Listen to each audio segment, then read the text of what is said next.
¡Hola! ¿Hay alguien en casa?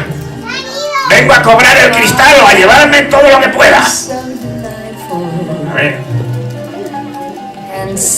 Voy a ver si hay alguien en casa. Aquí no hay nadie. A ver si hay alguien del otro lado.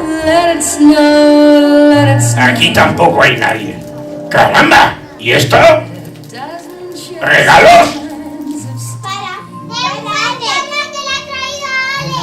Venga ya. Me estás engañando. ¿Y este árbol de dónde ha salido? Este libro lo había visto antes. Tiene pinta de ser un libro muy antiguo. Me darían mucho dinero por el dinero. Bueno.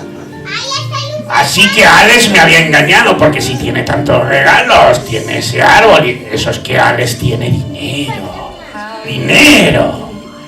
¡Dinero! ¡Que sí!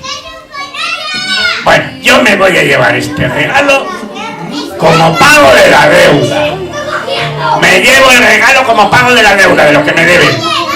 Sí, como pago de la deuda. No lo he robado, me lo he llevado. No lo he robado, me lo he llevado yo, que soy el banquero y me han roto el cristal. Y me lo llevo como pago de la deuda. Y este otro regalo me lo voy a llevar como pago de los intereses de la deuda. Me lo llevo como pago de los intereses de la deuda. Y este otro, este más gordo, me lo voy a llevar como pago de los intereses, de los intereses, de los intereses, de los intereses, de los intereses de la deuda. ¡Qué bien! ¡Qué bien! A ver, ¿qué más puedo llevar? Me voy a llevar... Sí, podría llevarme también eso. ¡Hala! Ya han cortado la luz. Eso les pasa porque nunca pagan lo que deben. Han cortado...